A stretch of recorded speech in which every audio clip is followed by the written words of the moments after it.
તુલક્યા નામનો રાક્ષસ કહે છે કે હે ભગવાન, મારા ભાઈબંધની બેન એટલે મારી બેન કહેવાય, એનું તમે હરણ કર્યું છે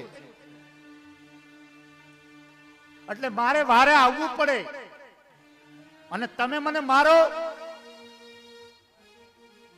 અને ભગવાને સુદર્શન ચક્ર ચડાવતા એ તુલક્યા નામના રાક્ષસનું મસ્તક કાપ્યું.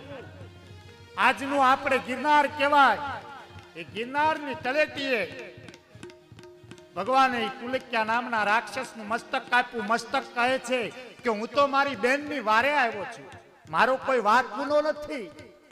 તો એ ભગવાને વરદાન આપ્યું ઈ કે જા, આ જ્યાં મસ્તક પડશે ને ના પેલું નામ તારું લેવા હે, પછી મારું નામ લેવા હે. ઈ જુનાગઢ થી મસ્તક હાલ્યું ગાંધીગર વનરાયની માલપા આજનું તુલસી શામ જે કહેવાય એ